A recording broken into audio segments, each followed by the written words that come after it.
Assalaamu calaykum. Xanuunka kulul ee foosha kadib ilmuhu waxa uu dhashay isagoo ooyaya. Dadka ku hareeraysan qosol iyo farxad ka muuqato. Intaasi kadib waxa uu halkaasi ka bilaabaa halgankii ugu horreeyay nolosha. Waxa uu bartaa neefsashada iyo sida loo nuugo naaska.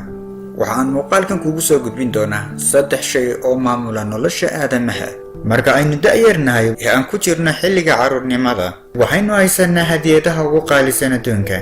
Waxaan haysanaa waqtiga oo aynu ku qaadano ciyaar iyo madadaalo. Waa xilli dahabi ah oo aynu haysano waqti iyo caafimaad buuxa, laakiin aynaan haysan maal aynu ku gadano wax walba oo aynu u baahannahay nolosha. Waxaa inaga maqan maal adduun.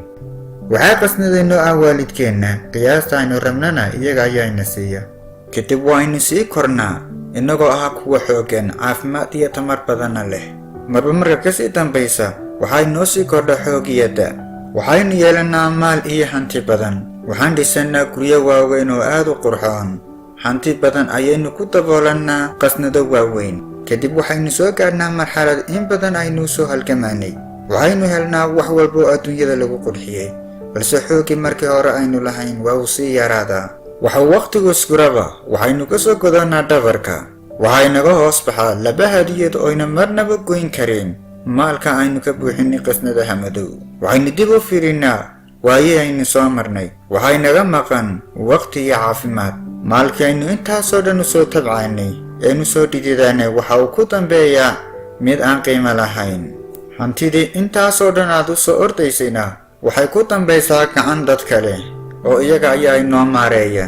Inaguna waxaan kala soconnaa indhaha oo keliya, inaga oo tabaniyana oo xiiso badan u qaba waayihii aynu soo qaadanay, balse qiimo badan inaynoo samaynin maalkan aynu haysanay. Keliya ay noo muuqato waqtigii ciyaalnimada aynu ku soo qaadanay iyo dhallinyarnimadii. Adduunyoy xaalkaaba haddii marba ninkii kugu soo dhididay aad aayar fadhiisiinayso. Ogsano waxaan dad guulaystay noqonnaa marka aan ka midho dhalino shaygii aynu u soo halgamanay inta badan, balse waxa qiimo aynu yeelanaa markaan dadka waxaan ugu qabanno waqtigeenna iyo maalkeenna. Waxaa jirta xigmad tiraahda dadku si fudud ayay u ilaawaan waxa aad tirin iyo waxa aad qabatay, balse weligood ma ilaawaan sida aad ula dhaqantay.